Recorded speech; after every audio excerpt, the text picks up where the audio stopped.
શું બનાવી રહી છે બીના? હલવાની મનમોહક સુગંધ લેતા પ્રફુલભાઈ રસોડામાં આવતા આવતા પૂછવા લાગ્યા તો તેમના પત્ની બીનાબેન બોલ્યા કે સમર ઇન્ટરવ્યુ દેવા ગયો છે ને, બસ આવતો જશે. મને પૂરો વિશ્વાસ છે કે આજે તેને નોકરી મળી જ જશે. પછી આપણે બધા મંદિરે જઈને ભગવાનને ભોગ ચડાવીશું. હા શ્રીમતીજી, હવે આપણી બધી જ મુશ્કેલીઓ દૂર થઈ જશે. આખું જીવન મહેનત કરીને એક એક રૂપિયો ભેગો કર્યો હતો, ઘર ગીરવે મૂકીને લાખોનો કરજો ઉપાડ્યો હતો, ત્યારે જઈને સમરનું એન્જિનિયરિંગનું ભણવાનું પૂરું કરાવી શક્યા છીએ. હવે તો બસ ખુશ ખબર મળી જાય તો હું ગંગા નાહી લઉં. સમરના માતા પિતા હજી આ બધી વાતો કરી રહ્યા હતા ત્યારે સમર ઘરની અંદર આવ્યો. તેના ચહેરા પર નિરાશાના ભાવ ઉભરાઈ રહ્યા હતા. તો તેનો મુજરાયેલો ચહેરો જોતા જ તેના મમ્મી બીનાબેનનું હૃદય જોરથી ધડકવા લાગ્યું અને ત્યાં પિતાની આંખોમાં રહેલા સપનાઓના મહેલની એક એક ઈંટ ધરાશાયી થઈ ગઈ. થોડી વારમાં નિર્ણાયક સ્વરમાં સમર બોલ્યો કે પપ્પા, હવે હું પણ તમારી જેમ જ ગાર્ડની નોકરી કરી લઉં છું. જ્યાં સુધી મારી નોકરી ન મળી જાય ત્યાં સુધી હું એમ જ તો નવરો ઘરમાં ન બેસી શકું ને, ઘરનો ખર્ચો તો ચલાવવો જોઈએ ને. એટલું કહેતા કહેતા સમરનો અવાજ રૂંધાઈ ગયો અને આટલું સાંભળતા જ એના પિતાના પગ નીચેથી જમીન સરકી ગઈ. પછી નિરાશ અને હતાશ સ્વરમાં તેઓ બોલ્યા, જેવી તારી મરજી બેટા. સમરે ગાર્ડની નોકરી કરવાની શરૂ કરી દીધી, પરંતુ અડોશ પડોશવાળા અને સગા સંબંધીઓ પણ ક્યાં મૂકવાના હતા. આજ નોકરી કરવી હતી તો શું જરૂરત હતી બાપુ પર આટલો બધો ખર્ચો ચડાવવાની? બધી વખત સમરને આ બધી વાત સાંભળવા મળતી. આ બધું સાંભળતા જ તેનું હૃદય છલ્લી થઈ જતું હતું. અહીં કરજદારો સાથે લગભગ રોજ માથાકૂટ કરતા કરતા તેના પિતા પણ થાકી ગયા હતા. પોતાના વૃદ્ધ માતા પિતાનો વ્યતીત ચહેરો જોઈને સમરનું હૃદય ભાંગી પડ્યું. રહીને વિચારવા લાગતો કે શું ફાયદો આવી જિંદગીનો? જો પોતાના માતા પિતાને મુશ્કેલીથી પણ બહાર ન કાઢી શકું તો જિંદગીથી હતાશ થઈને તેણે નક્કી કરી લીધું કે હવે તે પોતાની જીવન લીલા સમાપ્ત કરી નાખશે. અને આવો વિચાર કરીને તે ઘરેથી નીકળી ગયો. જેટલી ઝડપથી તેના પગ ચાલી રહ્યા હતા તેના કરતાં પણ વધારે ઝડપથી તેના દિમાગમાં નિરાશાપૂર્ણ વિચાર આવતા જતા હતા. પરંતુ પોતાની જિંદગી સમાપ્ત કરવા માટે તેને કોઈ ઉપાય સૂઝી નહોતો રહ્યો. વિચારવા લાગ્યો કે કોઈ બિલ્ડિંગની છત પરથી નીચે કૂદકો લગાવી દઉં, પરંતુ આગલી જ ક્ષણે વિચાર આવ્યો કે જો ગંભીર રીતે ઘાયલ થયો અને જીવતો રહી ગયો તો માતા પિતાના માથા પર પૂરી રીતે બોજ બનીને રહી જઈશ. આ જ વિચારમાં તે રસ્તા પર ચાલતો જઈ રહ્યો હતો. વિચારતા અચાનક તે રસ્તાની વચ્ચોવચ આવી ગયો. એનાથી પહેલા કે તે કંઈ સમજી શકે સામેથી એક મોટી એવી લક્ઝરી કાર આવી અને તેને જોરદાર ટક્કર મારી દીધી. ટક્કર લાગતા જ સમર ઉછળીને રસ્તાના બીજા કિનારા પર જઈને પડ્યો અને બેભાન થઈ ગયો. થોડીક જ વારમાં મીડિયાવાળાઓએ આ વાત આગની જેમ ફેલાવી દીધી કે જુઓ મોટા બિઝનેસમેન એવી રીતે પોતાના ઘમંડમાં ચૂર થઈને અંધાધૂંધ ગાડી ચલાવે છે કે ગરીબ લોકોની જિંદગીની કિંમત પણ નથી જાણતા. આવા ઘમંડી લોકોને તો સજા જ મળવી જોઈએ. જે ગાડીથી સમરની ટક્કર થઈ હતી તે ગાડી શહેરના એક ખૂબ જ મોટા બિઝનેસમેન દામોદરભાઈની હતી, જે એક રાજનૈતિક પાર્ટીના સદસ્ય પણ હતા અને ખૂબ જ ઈમાનદાર અને દેશભક્ત વ્યક્તિ હતા. દામોદરભાઈ કોઈ મોટું કામ કરવામાં વિશ્વાસ નહોતા રાખતા અને ના કોઈ ભ્રષ્ટાચારીનો સાથ દેતા હતા. પરંતુ આજે જ્યારે તેમની ગાડીથી એક ગરીબની ગંભીર ઈજા થઈ ગઈ તો અન્ય રાજનૈતિક પાર્ટીઓના સદસ્યોને તેમને બદનામ કરવા માટેનો મોકો મળી ગયો હતો. જોકે સમરને તેમણે જ પોતાની ગાડીથી હોસ્પિટલ પહોંચાડ્યો અને ભરતી કરાવડાવ્યો હતો, પરંતુ છતાં પણ તેમને બદનામ કરવાનું કાવતરું ચાલુ જ હતું. અને તેના ભાગરૂપે જ બે લોકો સમર પાસે આવ્યા. સમરને જ વખતે ભાનમાં આવ્યો હતો. તે લોકોએ તેને મોઢે માંગ્યા પૈસાની લાલચ આપતા કહ્યું કે દામોદરભાઈના વિરુદ્ધ ફરિયાદ કરજે અને ચૂપચાપ ત્યાંથી જતા રહ્યા. થોડી વારમાં જ દામોદરભાઈ પણ ત્યાં પહોંચી ગયા અને મીડિયાવાળાઓએ તેમને ઘેરી લીધા, પરંતુ કોઈની સાથે પણ વાત કર્યા વગર તેઓ તરત સમરનો હાલચાલ જાણવા માટે તેની પાસે પહોંચ્યા. પરંતુ સમરનું નિવેદન લેવા માટે પોલીસ ઇન્સ્પેક્ટર ત્યાં પહેલા જ પહોંચી ગયા હતા અને સવાલ કરી રહ્યા હતા. સમર, એક્સિડન્ટ કઈ રીતે થયો? શું તને કંઈ પણ યાદ છે? સમરે બે ક્ષણ માટે પોતાની આંખો બંધ કરી અને તેને પોતાના પિતાની આપવામાં આવેલી શિક્ષા યાદ આવવા લાગી કે ભલે ગમે તે થઈ જાય, પરંતુ હંમેશા સત્યની સાથે જ ઊભો રહેજે. ત્યારે સમર બોલ્યો કે ઇન્સ્પેક્ટર સાહેબ, આ બધું એક્સિડન્ટ ફક્ત મારી ભૂલને કારણે થયું છે. હું તે સમયે ખૂબ જ વધારે ચિંતામાં હતો અને ચાલતા ચાલતા ખબર નહીં કે કઈ રીતે હું રસ્તાની વચ્ચોવચ્ચ પહોંચી ગયો અને અચાનક જ એક્સિડન્ટ થઈ ગયો. તેની વાત સાંભળીને ઇન્સ્પેક્ટરે કહ્યું કે સમર, એકવાર ફરીવાર વિચારી લે, ક્યાંક તું આ વાત કોઈના પ્રભાવમાં આવીને તો નથી કહી રહ્યો ને? કેમ કે જો ભૂલ તારી હશે તો હોસ્પિટલનો ખર્ચો પણ તારે જ ભોગવવો પડશે. એટલે સમર બોલ્યો કે સર, મારા માતા પિતાએ હંમેશા મને સાચું બોલવાનું જ શીખવાડ્યું છે, એટલા માટે આજે પણ સાચું જ બોલીશ. આમાં કોઈની કંઈ પણ ભૂલ નથી. હોસ્પિટલમાં પડેલા સમરે મળવા માટે બધા સગા સંબંધી પણ આવવા લાગ્યા અને બધાએ સમરના નિર્ણયની નિંદા કરતા તેને મૂર્ખ કહ્યો, કેમ કે આજે તેની પાસે તક હતી કે તે આટલા મોટા બિઝનેસમેન પાસેથી જોતા રૂપિયા પડાવીને પોતાનો ખર્ચ ઉતારી શકતો હતો, પરંતુ તેણે એવું ન કરીને પોતાના જ પગ પર કુહાડી મારી લીધી. સમરના નિવેદનના આધાર પર દામોદરભાઈએ નિર્દોષ કરાર કરી દેવામાં આવ્યા. પરંતુ જ્યારે સમરને હોસ્પિટલમાંથી રજા આપવામાં આવી તો સમર અને તેના માતા પિતા ચિંતામાં પડી ગયા કે બિલની ભરપાઈ કઈ રીતે કરશે. પરંતુ પૂછવા પર ખબર પડી કે બિલ તો પહેલાથી જ ભરી નાખવામાં આવ્યું હતું. 15 દિવસ હોસ્પિટલમાં વિતાવ્યા પછી સમર પોતાના માતા પિતાની સાથે ઘરે આવી ગયો. પરંતુ હવે ફરીવાર તે જ મુશ્કેલી હતી કે આખરે ઘરનો ખર્ચો કઈ રીતે ચલાવવામાં આવે. ત્યારે અચાનક જ એક કાર જેનાથી સમરનું એક્સિડન્ટ થયું હતું તે સમરના ઘરની બહાર આવીને ઊભી રહી. આટલી મોટી કાર જોઈને આસપાસના લોકો પણ હેરાન રહી ગયા. દામોદરભાઈ તે ગાડીમાંથી ઉતર્યા અને સમરને મળવા માટે તેના ઘરમાં ગયા. આટલા મોટા વ્યક્તિને પોતાના નાનકડા એવા ઘરમાં આવતા જોઈને સમરના માતા પિતા હળબળાઈ ગયા. પછી દામોદરભાઈ સમરની પાસે રાખેલી જૂની ખુરશી પર ખૂબ જ સહજતાની સાથે બેસી ગયા અને બોલ્યા કે સમર, તારી ઈમાનદારી જોઈને મને ખૂબ જ સારું લાગ્યું. મારા ધંધાને સંભાળવા માટે મારે તારા જેવા જ ઈમાનદાર વ્યક્તિને હંમેશા તલાશ હતી. હું ઈચ્છું છું કે તું મારી કંપનીમાં મેનેજરના પદ પર કામ કર. આ વાત સાંભળતા જ સમરના ચહેરા પર એક મુસ્કાન આવી ગઈ અને તેના માતા પિતાની ખુશીનું તો કોઈ ઠેકાણું જ ન રહ્યું.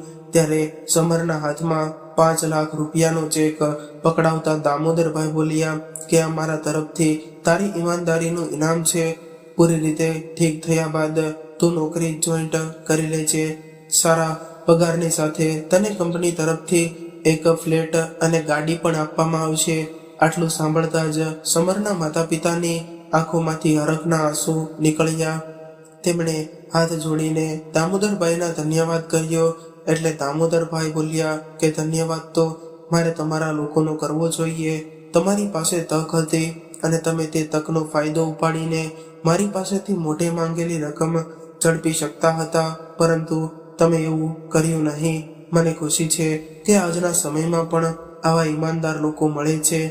એવું કહીને દામોદરભાઈએ સમરને પોતાનો ફોન નંબર આપ્યો અને જતા રહ્યા. સમર અને તેના માતા પિતા હજુ સુધી વિશ્વાસ નહોતા કરી શક્યા કે નિયતિ પણ કેવા ખેલ રચે છે. તેમની આંખોમાંથી ખુશીના આંસુ રોકવાના નામ નહોતા લઈ રહ્યા. આજે સમરની મમ્મીએ ફરીવાર હલવો બનાવ્યો અને ભગવાનને ભોગ ચઢાવવા માટે ખુશી મંદિરે ગયા. મિત્રો, આ વાર્તા પરથી આપણને શીખવા મળે છે કે ગમે તેવી પરિસ્થિતિમાં આપણે સત્યનો સાથ છોડવો ન જોઈએ, કેમ કે અંતમાં તો હંમેશા સત્યની જીત થાય છે. તો આજની આ વાર્તા તમને કેવી લાગી અને તમે કયા શહેરમાંથી સાંભળી રહ્યા છો તે કોમેન્ટ કરીને જરૂરથી જણાવજો. અને જો વાર્તા ગમી હોય તો લાઈક કરીને વધુમાં વધુ શેર કરજો અને આવી જ નવી કહાની સાંભળવા માટે ચેનલને જરૂરથી સબસ્ક્રાઇબ કરજો. જય શ્રી કૃષ્ણ. નમસ્કાર, પ્રણામ, સ્વાગત છે મિત્રો તમારું આપણી સૌની યુટ્યુબ ચેનલમાં. મિત્રો, આપણી આજની કહાની છે વૃદ્ધ સસરાએ તેની પુત્રવધૂને એવો પાઠ ભણાવ્યો કે તેના હોશ ઉડી ગયા. તો મિત્રો, આ કહાની એક પારિવારિક કહાની છે અને નાના મોટા દરેક લોકોએ, મહિલાઓએ અને પુરુષોએ ખૂબ જ સમજવા લાયક અને વિચારવા લાયક કહાની, પ્રેરણાદાયક કહાની બનવાની છે.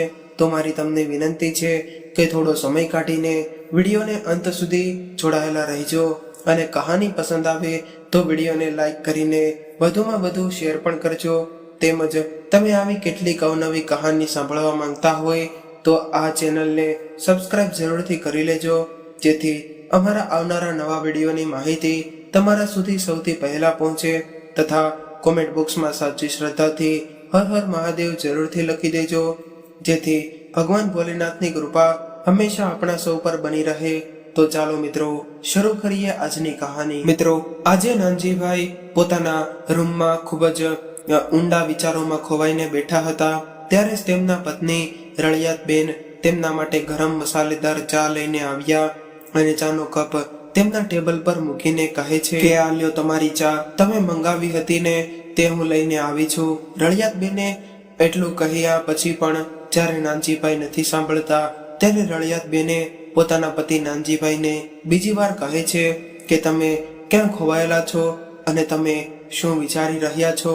ત્યારે નાનજીભાઈ તેમની એકાગ્રતા ગુમાવે છે અને તેમની પત્નીની તરફ ચોંકીને જુએ છે અને કહે છે કે શું કહ્યું તે. ત્યારે રળિયાતબેને કહે છે કે મેં કહ્યું કે તમારા માટે ચા લાવી છું. ક્યાં ખોવાયેલા હતા તમે?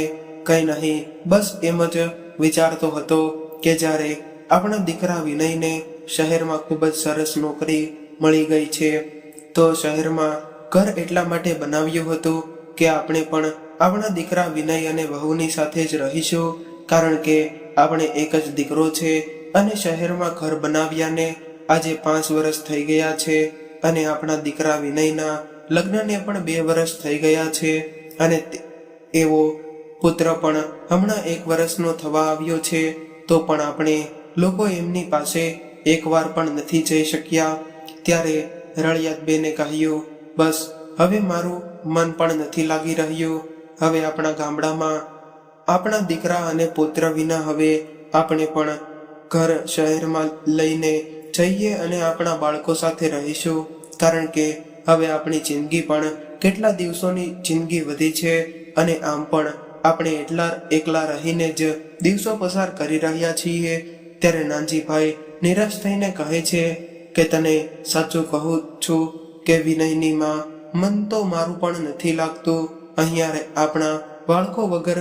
હવે તો આપણે આપણા બાળકો પાસે જઈને રહીશું. ત્યારે રળિયાતબેન પણ નિરાશ થઈને કહેવા લાગ્યા કે આપણે શહેરમાં જઈશું તો અહીં આપણી જમીનનું શું થશે?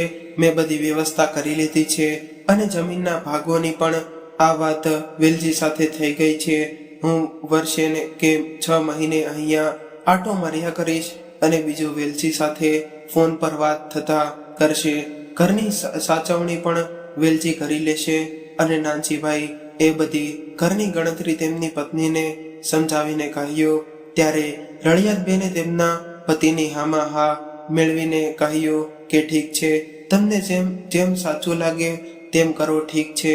હવે તમે આપણી જવાની તૈયારી શરૂ કરો અને 10 દિવસમાં આપણે બધા કામ પતાવીને આપણા દીકરા અને વહુ પાસે જતા રહીશું. નાનજીભાઈએ ખૂબ જ ખુશ થઈને કહ્યું. ત્યારે રળિયાતબેને કહ્યું કે ઠીક છે, માધવી પણ આવવાની છે તો હું તેના ના પાડી દઈશ કે અહીંયા ન આવે. હવે તે શહેરમાં ભાઈના ઘરે જ આવી જાય, કેમ કે અમે પણ ત્યાં જઈએ છીએ. રળિયાતબેને પોતાની દીકરી વિશે વિચારીને કહ્યું કે ઠીક છે, તમે માધવીની સાથે વાત કરી લેજો. એટલે નાનજીભાઈએ કહ્યું ઠીક છે, હું આજે જ તેને ફોન કરી દઉં છું. આવું કહીને રળિયાતબેન તેમના રસોડામાંથી બહાર આવે છે અને તેમનું સામાન તૈયાર કરવામાં લાગી ગયા અને નાનજીભાઈ તેમના બીજા કામ પતાવવામાં લાગી ગયા અને નાનજીભાઈ તેમના બીજા કામ પતાવવામાં લાગી ગયા.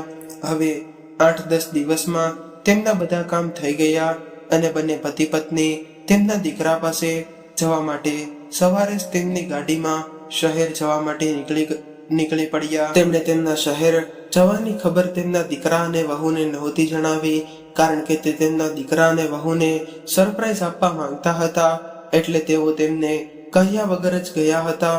સવારના સમયે જ્યારે તેઓ ત્યાં પહોંચીને દરવાજો ખટખટાવે છે તો ત્યારે તેમનો દીકરો વિનય બહાર આવે છે અને તેમના મમ્મી પપ્પાને અચાનક આવેલા જોઈને તે આશ્ચર્યચકિત થઈ જાય છે. ત્યારે વિનય તેમના માતા પિતાને આવેલા જોઈને ખૂબ જ ખુશ થઈ જાય છે અને તે તેના માતા પિતાને પ્રણામ કરે છે અને બંનેને અંદર લઈને આવે છે.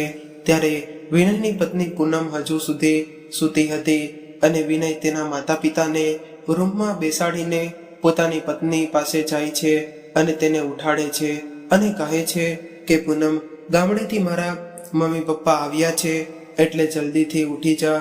ત્યારે પૂનમને ઊંઘમાં અચાનક જ્યારે તેને ખબર પડી કે તેના સાસુ અને સસરા આવ્યા છે તો તે જલ્દીથી બેઠી થઈ અને ચિંતા કરવા લાગી, કેમ કે તેમણે કપડાં પણ સરખા નહોતા પહેર્યા.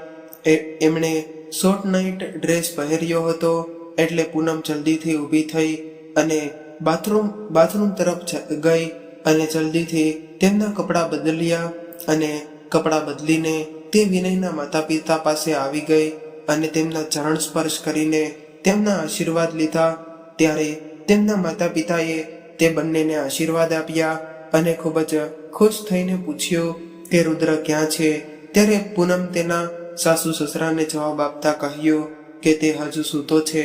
ત્યારે નાનજીભાઈએ થોડું નિરાશામાં કહ્યું કે હા ઠીક છે, કંઈ વાંધો નહીં, તેમને સુવા દો. જ્યારે તે જાગી જાય ત્યારે તેને લઈ આવજો, કેમ કે તે પોતાના પૌત્રને મળવા માટે અને તેમને ખોળામાં બેસાડવા માટે ઝંખના કરી રહ્યા હતા. ત્યાર પછી પૂનમ રસોડામાં ગઈ અને નાસ્તો તૈયાર કરવા લાગી. ત્યારે માધવી પણ તેમના બંને બાળકો અને પતિ સાથે પોતાની ગાડીમાં વિનયના ઘરે પહોંચી જાય છે. ત્યારે વિનય તેમની બહેન, જીજાજી અને ભાણિયા ભાણકીને આવેલા જોઈને ખૂબ જ ખુશ થઈ ગયા, પરંતુ તેની પત્ની પૂનમને આ બધાનું અચાનકથી અહીંયા આવવાનું બિલકુલ સારું ન લાગ્યું. તો પણ તે બધા માટે નાસ્તો તૈયાર કરવા લાગી. રવિવારનો દિવસ હતો અને વિનયને પણ તે દિવસે રજા હતી, એટલે વિનય બધાના આવવાની ખૂબ જ ખુશ થાય છે અને તે માતા પિતા સાથે ખૂબ જ વાતો કરે છે. ત્યારે રસોડામાં સાસુ, વહુ અને માધવી નાસ્તો પતાવીને ઘરની સાફ સફાઈ કરવા માટે લાગી ગયા.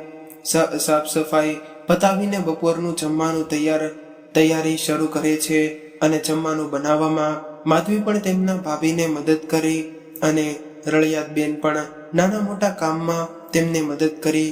અને હવે બપોરનું જમ્યા પછી પૂનમ અને માધવી બંને મળીને વાસણ સાફ કરી નાખ્યા અને પછી 4 વાગ્યાની ચા સાથે પકોડાનો નાસ્તો કરવા લાગે છે અને આમ થોડી વાર પછી રાતનું જમવાનું થઈ ગયું. આમ આવી જ રીતે આખો દિવસ ખાવાનું બનાવવામાં અને બીજા કામોમાં નીકળી જાય છે અને એમ પણ આપણને તક જોતી હોય ખાવા પીવાની, તક મળે એટલે ચાલુ થઈ જાય છે. ખાવા પીવાનું જ્યારે ઘરમાં કોઈ મહેમાન આવે ત્યારે આખો દિવસ બસ ખાવાનું બનાવવામાં નીકળી જાય છે. ઘરે મહેમાન આવવાથી જાણે ઉત્સવ થઈ જાય, ઘરમાં જાણે આનંદ છવાઈ જાય. આવું જ આજે પૂનમ સાથે થયું હતું. આજે દિવસ એમનો ખાવાનું બનાવવામાં અને ખવડાવવામાં જ નીકળી ગયો. આ તેમના ઘરે પહેલીવાર બન્યું હતું કે પોતાના સાસુ સસરા અને નણંદ બંને એક સાથે આવ્યા હોય. એક દિવસમાં જ પૂનમ ચિંતા કરવા લાગી. માધવી અને તેમનો પતિ અને બંને બાળકો આગલા દિવસે જ જતા રહ્યા અને સાસુ સસરા ત્યાં જ રોકાઈ ગયા. ત્યારે પૂનમે એવું વિચાર્યું કે તેના સાસુ સસરા પણ એક દિવસ પછી મળીને જતા રહેશે, પરંતુ એવું નથી થતું. વિનય પણ પછીના દિવસે સવારે પોતાની ઓફિસ જવા માટે નીકળી ગયો અને હવે પૂનમ અને તેના સાસુ સસરા ઘરે રહેતા હતા. આવી જ રીતે એક અઠવાડિયું નીકળી જાય છે, પરંતુ તેમના સાસુ અને સસરા તેમના ગામડે પાછા જવાનું નામ નહોતા લેતા. હવે તેને કામ કરવામાં પણ મુશ્કેલી થવા લાગી હતી. 2 વર્ષ એકલા રહેવાને કારણથી તે ત્યાં પોતાની ઈચ્છાથી જેમ ઈચ્છે તેમ રહેતી હતી. કોણ તેને કહેવા કે સમજાવવા વાળું નહોતું, કેમ કે વિનય પણ એક રજાના દિવસે જ ઘરે આવતો હતો અને સવારે જતો રહેતો હતો. પણ હવે સાસુ સસરાના લીધે તેમને સવારે વહેલા ઉઠવું પડતું હતું. સવારનો નાસ્તો બનાવવામાં પણ તેને ખૂબ જ મુશ્કેલી થતી હતી. તે નાસ્તો બનાવતા બડબડ કરતી રહેતી કે ખબર નહીં હવે મારા સાસુ સસરા અહીંયા કેટલા દિવસ રહેશે. એક તો તેઓ અચાનક આવી ગયા છે અને હવે જવાનું નામ પણ નથી લેતા. ક્યારે જશે કંઈ કીધું પણ નથી. હું તો થાકી ગઈ છું. જમવાનું અને નાસ્તો બનાવીને આજે વિનય જ્યારે ઓફિસેથી આવે એટલે વાત કરું છું અને પૂછું છું કે મારા સાસુ સસરા ક્યારે ગામડે પાછા જાય છે. હવે સાંજે જ્યારે વિનય ઓફિસેથી ઘરે આવે છે ત્યારે પૂનમ તેને પૂછે છે કે તમારા માતા પિતા ગામડે પાછા ક્યારે જવાના છે. ત્યારે વિનય કહે છે કે શું થયું, શું વાત છે. ત્યારે પૂનમ નજર ફેરવીને કહે છે હું તો એમ જ પૂછતી હતી. ત્યારે વિનય થોડો ગુસ્સે થઈને કહ્યું કે અહીંયા રહે તો તને મુશ્કેલી શું છે. એમને જ્યારે જવું હશે ત્યારે જતા રહેશે. આ એમનું પોતાનું ઘર છે. ત્યારે પૂનમે કહ્યું કે ઠીક છે. હવે આવી જ રીતે 2 મહિના થઈ જાય છે અને વિનયના માતા પિતા ગામડે પાછા નથી જતા. હવે પૂનમથી જરા પણ સહન નથી થતું. તે કામ કરીને થાકી ગઈ હતી. તે જ્યારે કામ કરતી ત્યારે બડબડ કર્યા કરતી. ત્યારે રળિયાતબેન પણ તેમના કામમાં મદદ કર્યા કરતા. ત્યારે પૂનમ કામ કરતી ત્યારે દાદા દાદી જ તેમના દીકરા રુદ્રને સાચવતા હતા અને રસોડાના ઘણા ખરા કામ રળિયાતબેન કરી નાખતા હતા. વાસણ સાફ કરી દેતા હતા, રસોડાની સાફ સફાઈ કરી દેતા હતા, રસોડાની ગોઠવણી પણ કરતા હતા. અથાણું અને મુરબ્બો પણ બનાવીને મૂકી દીધો હતો અને ઘણા પ્રકારના પાપડ પણ બનાવી દીધા હતા. ઘણું બધું મરચું અને ઘણા ધાણાની સુકવણી કરીને મિક્સરમાં પીસીને મૂકી દીધા હતા. તેના રસોડાને રળિયાતબેને બધી રીતે બદલી દીધું હતું. તેઓ શાકભાજી કાપી દેતા અને પાણી ભરી દેતા. પાણીની બોટલ ભરીને ફ્રીજમાં મૂકી દેતા હતા. મિત્રો, એમ જ કહો કે તેમના ઘરનું અડધાથી વધારે કામ રળિયાતબેન કરતા હતા. તો પણ પૂનમને તેના સાસુ સસરાના ત્યાં રહેવાથી મુશ્કેલી હતી, કેમ કે તેમને એકલા રહેવાની આદત પડી ગઈ હતી અને સાસુ સસરાના ત્યાં રહેવાની તેમની સ્વતંત્રતામાં પણ અવરોધ પડતો હતો. જ્યારે રાત્રે વિનય ઓફિસેથી ઘરે આવે છે ત્યારે પૂનમ તેને કહે છે કે વિનય, હવે હું આવી રીતે નહીં રહી શકું.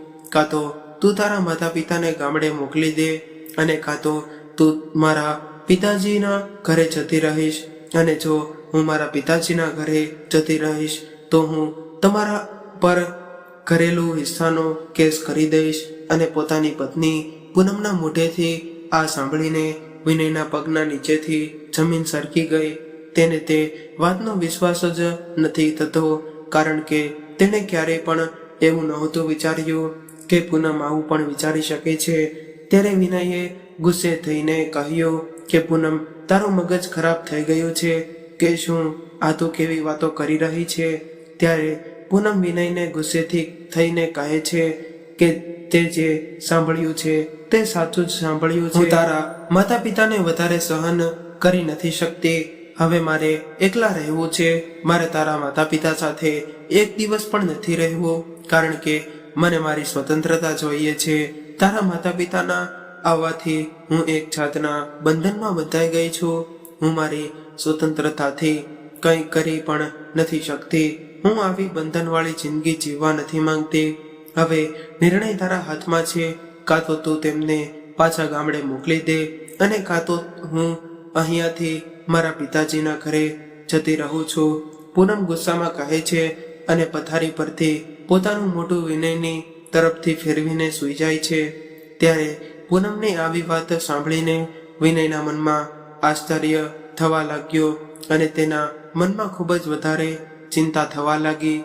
ત્યારે તેને વિશ્વાસ જ નહોતો આવી રહ્યો કે પોતાની પત્ની પૂનમે આવી વાત કહી છે કે તેની આંખમાંથી ઊંઘ જતી રહી હતી. તેણે સૂવા માટે ખૂબ જ કોશિશ કરી, પરંતુ ચિંતાને કારણે તેને ઊંઘ જ ન આવી. તે આખી રાત વિચારતો જ રહી ગયો. સવારે ઉઠીને જ્યારે વિનય તેમના માતા પિતાની સામે જાય છે ત્યારે તેના માતા પિતા બંને તેમની સામે જુએ છે તો તેની આંખો લાલ થઈ ગઈ હતી અને તેના મોઢા પર જોઈને લાગે છે કે તે આખી રાત સૂતો નથી. એટલે તેના માતા પિતા તેને જોઈને પૂછે છે કે બેટા, શું થયું? કેમ રાત્રે તને ઊંઘ નથી આવી? ત્યારે વિનયે કહ્યું કે નહીં બાબુજી, એવી કોઈ વાત નથી. એટલે એટલું કહીને તે તૈયાર થઈને પોતાની ઓફિસ જવા માટે રવાના થઈ ગયો. આવી જ રીતે કેટલાય દિવસો નીકળી ગયા. એક દિવસ નાનજીભાઈ તેમના પત્ની રળિયાતબેનને કહ્યું કે હમણાં થોડા દિવસથી આપણો દીકરો ખૂબ જ ચિંતામાં રહે છે અને તે શાંત રહેવા લાગ્યો છે અને કોઈ સાથે જાજી વાત પણ નથી કરતો અને નિરાશ પણ રહેવા લાગ્યો છે. અને સામે આપણી પુત્રવધુ પણ શાંત છે, તે પણ વધારે વાત નથી કરતી અને કામ પતાવીને તરત જ તેના રૂમમાં ચાલી જાય છે. તો એ પતિ પત્નીએ ગુસ્સો આવવા લાગે છે. જરૂર કોઈ વાત છે જે વિનય અને પૂનમ આપણાથી છુપાવી રહ્યા છે. ત્યારે રળિયાતબેને પણ કહ્યું કે તમે પણ એવું જ લાગે છે કે કોઈ વાત તો છે જેનાથી વિનય અને પૂનમ બંને મૌન રહે છે. ત્યારે નાનજીભાઈએ કહ્યું કે જો જોયું નહીં કે વિનય કેટલો નિરાશ હતો અને તેની આંખો એવી રહી હતી કે તે રાત્રે સૂતો જ ન હોય. કંઈક વાત તો જરૂર છે. નાનજીભાઈએ ચિંતામાં તેની પત્નીને કહ્યું, અને તમે સાચું કહી રહ્યા છો. મને પણ એવું મહેસૂસ થયું. પછી રળિયાતબેન કંઈક વિચારીને કહ્યું કે મેં વિનયને આના વિશે કેટલી વાર પૂછી લીધું પણ તે કંઈ કહેતો નથી. દર વખતે એ વાતને ટાળી નાખે છે. ત્યારે નાનજીભાઈએ હઠીલા અવાજમાં કહ્યું કે ત્યાં પૂનમ પણ આમ જ ચૂપચાપ છે. કંઈક તો વાત જરૂર છે. તે કંઈ પણ નથી કરતી અને કામ કરીને તરત જ તેના રૂમમાં જતી રહી. ત્યારે રળિયાતબેન પણ ચિંતામાં એક કહ્યું, તમે ચિંતા ન કરો, હું જલ્દી જ બધું જાણી લઈશ. એટલે નાનજીભાઈ રળિયાતબેનને આશ્વાસન આપીને કહ્યું કે ઠીક છે, જલ્દી ખબર પાડ શું વાત છે.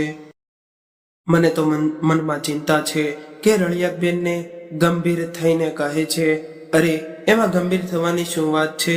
તને ચિંતા ન કરો, હું બધું જાણી લઈશ. ત્યારે નાનજીભાઈ તેમની પત્નીના હાથમાં હાથ મૂકીને કહ્યું કે ઠીક છે, જેવું તમે કહો એમ, પણ તમે છો તો મારે ચિંતા કરવાની શું જરૂર છે? હું બહાર જઈને જોઉં છું શું થઈ રહ્યું છે. એટલે કહીને રળિયાતબેન બહાર જતા રહ્યા. ત્યારે તેમને બહાર રુદ્રના રોવાનો અવાજ સંભળાઈ રહ્યો હતો. એટલે તેમણે જલ્દીથી રુદ્રને પોતાના ખોળામાં લીધો અને રમાડવા લાગ્યા. હવે સાંજે જ્યારે વિનય ઓફિસેથી ઘરે આવીને ચૂપચાપ તેના રૂમમાં જતો રહ્યો અને તેના માતા પિતા સાથે કંઈ પણ વાત નથી કર્યો. ત્યારે નાનજીભાઈ રૂમમાં બેઠા બેઠા આ બધું જોઈ રહ્યા હતા. થોડી વાર પછી નાનજીભાઈ કોઈ બહાનું બનાવીને વિનયના રૂમની બહાર ગયા અને કંઈક સાંભળવાની કોશિશ કરી. ત્યારે પૂનમ તેના પતિ વિનયને કહી રહી હતી કે શું તમે તમારા માતા પિતા સાથે કંઈક વાત નથી કરી કે નહીં? હવે તે ગામડે પાછા ક્યારેય જઈ રહ્યા છે. આમ ને આમ તો એક અઠવાડિયું કાઢી નાખ્યું તો પણ તમારા પિતા સાથે કંઈ પણ વાત નથી કરી. જો તમે કાલ સુધીમાં તમારા માતા પિતા સાથે કોઈ વાત નહીં કરો તો પરમ દિવસે હું મારા પિતાના ઘરે જતી રહીશ. ત્યારે વિનયે કહ્યું કે હું મારા પિતાજીને શું કહું કે તમે આ ઘર છોડીને અહીંથી જતા રહો. ત્યારે વિનય નિરાશ થઈને કહ્યું કે પૂનમ આવી રીતે કરી શકે છે.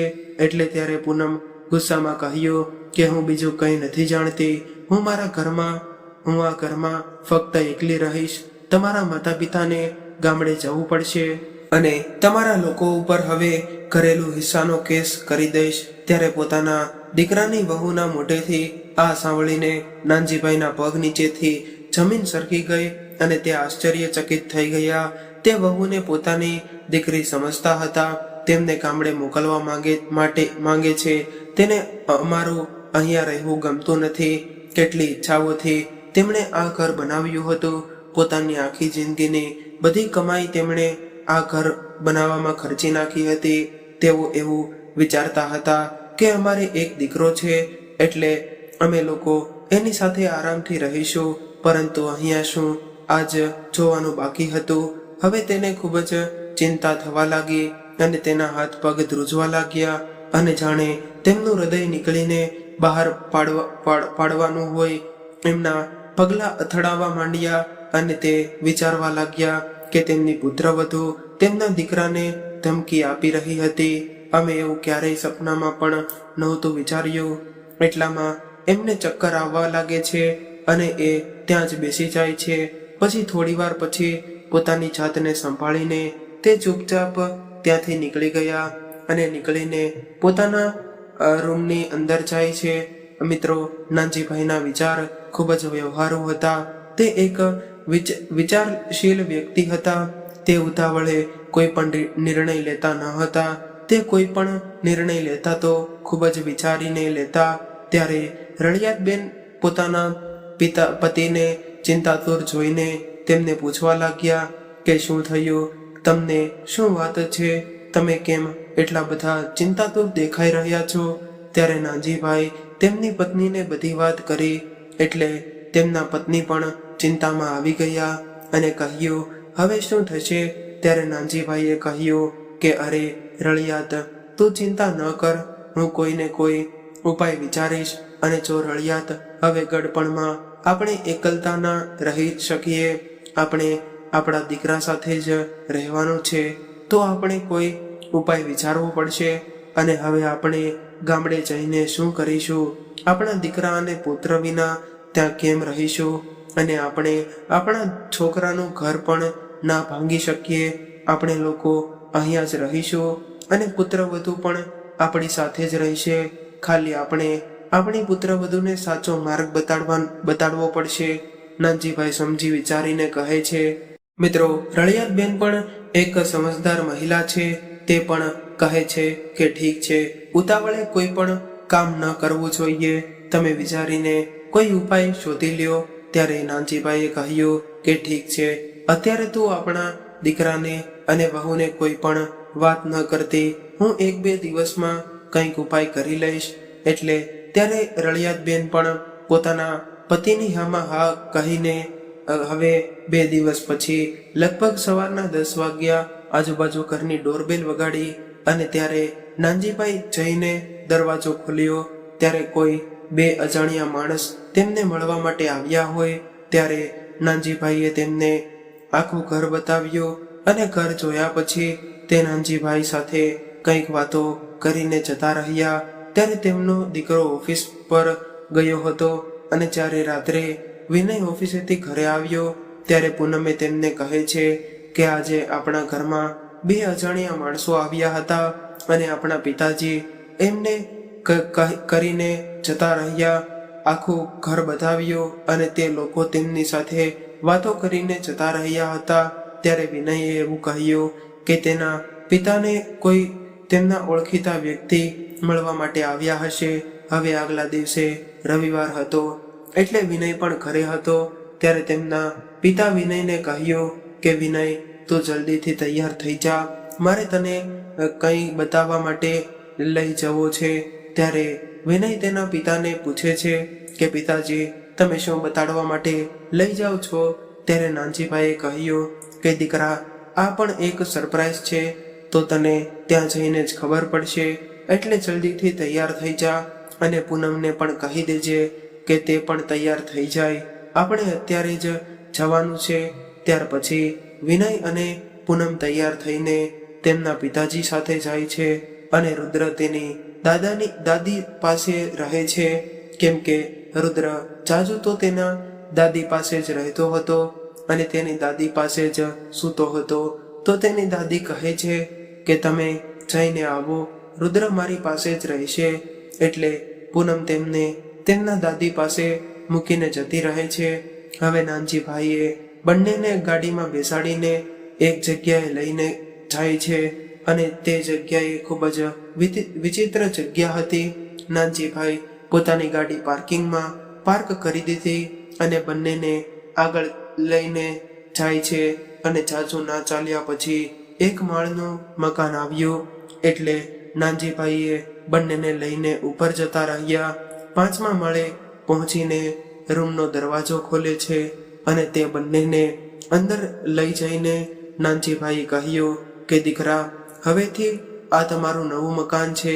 આજથી તમે બંને અહીંયા જ રહેજો અને આ રૂમની ચાવી છે. ટોયલેટ, બાથરૂમ, રસોડું બધાની વ્યવસ્થા છે. મેં 1 મહિનાનું ભાડું પણ આપી દીધું છે. હવે આગળનું ભાડું તમે જાતે આપજો. દીકરા, જેટલો તારો પગાર છે આટલામાં આ ઘર તમને પરવડી રહેશે. ત્યારે પોતાના પિતા નાનજીભાઈના મોઢેથી આવું સાંભળીને વિનય અને પૂનમને એક ઝટકો લાગ્યો અને તે બંને સ્તબ્ધ થઈ ગયા. અને થોડી વાર પછી વિનય કહે છે કે આ તમે શું કહો છો પિતાજી? અમે લોકો આ ઘરમાં કેમ રહીએ? અમારું તો એક મોટું ઘર છે. ત્યારે નાનજીભાઈએ કહ્યું કે દીકરા, એ ઘર તમારું નથી, એ ઘર અમારું છે. અમારી પૂરી જિંદગીની મહેનતનો આશ્રય છે અને તે ઘરની ડીલ થઈ ગઈ છે. અમે બંને ઘર વેચીને હવે ગામડે જઈ રહ્યા છીએ. હવે આ ઘર તમારું છે. અહીંયા આરામથી રહો, ખાઓ પીવો અને એકલા જિંદગી પસાર કરો. અને પૂનમ બેટા, તમને અમારી સાથે રહેવું પસંદ નથી તો ન રહો. અને આ રહ્યો તમારો પતિ, મેં તો અમારો દીકરો તમને આપી દીધો છે. હવે તમે શાંતિથી અહીંયા જિંદગી પસાર કરો. નાનજીભાઈ એટલું કહીને ત્યાંથી જતા રહ્યા. પછી વિનય પોતાની પત્ની પૂનમને ગુસ્સે થઈને કહ્યું કે આ બધું તારી લીધેથી થયું છે. મારા માતા પિતાએ આપણી વાત કદાચ સાંભળી લીધી છે. હવે રહે અહીં નર્કમાં. ત્યારે પૂનમે કહ્યું કે હા, આપણે અહીં લઈશું આ નર્કમાં, અને બાબા ડોશી સાથે રહેવા કરતાં તો આ નર્કમાં રહેવું વધારે સારું છે. ત્યારે પછી પૂનમે કહ્યું કે વિનય, અહીંયા તો ખૂબ જ ગંદુ છે. ત્યારે પૂનમે ટોયલેટ જોઈને ખૂબ જ બૂમ પાડીને કહ્યું કે વિનય, અહીંયા તો ખૂબ જ ગંદુ છે. કંઈ નહીં, તું સાફ કરી દે. તું શા માટે છો? વિનયે ચીડાઈને કહ્યું. અને બીજી કોઈ વાત પરથી તે બંને વચ્ચે ઝઘડો થઈ ગયો અને આખો દિવસ ઝઘડામાં જમ્યા વગર જ નીકળી ગયો. અને હવે રાત્રે સમય થયો અને મચ્છર પણ હતા. તેમને ગુંગળામણ પણ અને ગરમી ખૂબ જ હતી. તે કુકરમાં જ રસોઈ બની જાય ત્યારે પૂનમ ધાબા ઉપર જોઈને વિચારે છે કે ક્યાં તે આલિશાન મોટી લોનવાળું ખુલ્લું ઘર અને ક્યાં આ દિવાસળીના ડબ્બા જેવું ઘર. ત્યાં કેવું શાંત અને સુંદર વાતાવરણ અને ક્યાં ગંદુ ભીડવાળું ઘર. અહીંયા આપણે કેમ રહીશું? અને વિનયની કમાણીથી અડધું બચાવીને હું મારી આખી જિંદગી બચાવીશ તો પણ એક ઘર નહીં બનાવી શકું. અને રુદ્રના ભવિષ્યનું શું થશે? વિનયની કમાણીથી આપણે બસ આવા પીવાનું જ કરી શકીએ છીએ. તો રુદ્રનું ભવિષ્ય તો ખરાબ જ થઈ જશે. ત્યારે જ એક મચ્છર આવીને પૂનમના ગાલ ઉપર બટકું ભરી ગયું. એટલે પૂનમ રડવા લાગે છે, પરંતુ વિનય આરામથી સૂતો રહે છે. ત્યારે પૂનમ વિનયને મારવા લાગે છે અને કહ્યું કે તું મારી જિંદગી ખરાબ કરીને મને અહીં નર્કમાં લાવ્યો છો અને તું આરામથી સૂતો છો. મારે નથી રહેવું અહીંયા, મારે ઘરે જવું છે, મારા સાસુ સસરા પાસે. હવે સવારે બંને વચ્ચે ખૂબ જ બોલાચાલી થઈ અને પછી બંને વચ્ચે નક્કી થયું કે માં બાપુજી પાસે જઈશું. અને હવે વિનય અને પૂનમ રુદ્રને લેવા માટે બહાને તેના ઘરે ગયા. ત્યારે તેના માતા પિતા બંને આરામથી બેસીને ચા પી રહ્યા હતા અને રુદ્ર સૂતો હતો. ત્યારે તેની માતા વિનયને અને પૂનમને આવેલા જોઈને કહ્યું કે પ્રણામ દીકરા અને વહુ, તને જીવતા રહો. અને નાનજીભાઈ થોડું વિચારીને કહ્યું, કેમ આવવાનું થયું દીકરા? ત્યારે વિનયે ધીરેથી કહ્યું, અમે રુદ્રને લેવા માટે આવ્યા છીએ. ત્યારે તેના પિતાએ સીધું જ કહ્યું કે જાઓ લઈને આવો રુદ્રને, તેની રૂમમાં સૂતો છે, અને તમારો અને એનો સામાન પણ લેતા જાઓ. ત્યારે પૂનમ બોલી, બા બાપુજી, અમે રુદ્ર અને સામાન લઈને નહીં જઈએ. ત્યારે રળિયાતબેન બોલ્યા, કેમ પુત્રવધુ, હવે તમારું અહીંયા શું કામ છે? ત્યારે વિનયે કહ્યું, માં, અમે તમારી પાસે જ રહેવા માટે આવ્યા છીએ. એટલે તેના પિતા બોલ્યા, બેટા, પણ તમે તો અમારી સાથે રહેવા નથી માંગતા ને? એટલે પૂનમ બોલી, ના પિતાજી, હવે અમે તમારી સાથે જ રહેવા માંગીએ છીએ. અને આમાં વિનયનો કોઈ વાંક નથી, બધો વાંક મારો જ છે. મેં જ વિનયને અલગ રહેવા મજબૂર કર્યો હતો. વિનય તો તમને અહીંયાથી ગામડે મોકલવા માટે પણ તૈયાર ન હતા. હું જ વારે વારે તેમને ધમકી આપતી હતી. પિતાજી, હું મારી પુત્રવધુ ના બની શકી, પરંતુ બાએ મારો કેટલો સાથ આપ્યો. એ એટલા કામો કરતા હતા તો પણ મને તમારું અહીં રહેવું એ નહોતું ગમતું. રુદ્રના કેટલા કામો તમે બંનેએ સંભાળી લીધા હતા. હું સાચે જ આંધળી થઈ ગઈ હતી. તેમ મારા દેવી દેવતા સમાન સાસુ સસરાના કામોને પણ ધિક્કારી રહી હતી, અને તમારા દીકરા અને પૌત્ર સાથે રહેવાની ઈચ્છાને કચડી નાખી હતી. પિતાજી, હું તમારી માફી માંગુ છું. હું મારા આ નીચા કામથી ખૂબ જ શરમ અનુભવું છું. પિતાજી, મને તમારી દીકરી સમજીને માફ કરી દો. ત્યારે વિનયના બા બાપુજીના ચરણ પકડીને પૂનમ બોલતી રહી. એટલે ત્યારે નાનજીભાઈએ અને રળિયાતબેને પૂનમને ઊભી કરીને ગળે લગાડી લીધી અને કહ્યું, પૂનમ, તું અમારી પુત્રવધુ નહીં પણ અમારી દીકરી જ છો. અને આ બધું એટલા માટે કર્યું હતું કે તને તારી ભૂલની કદર થાય. હવે તને તારી કરેલી ભૂલની કદર થઈ ગઈ છે, એ જ મોટી વાત છે. અને તને માફ કરી અને આપણે બધા એક સાથે અહીં રહીશું. એટલે અમારે આ નાટક કરવું પડ્યું. ત્યારે નાનજીભાઈએ મજાકમાં કહ્યું, પણ આ મચ્છર સાથે રાત્રે મજા તો આવી હશે ને?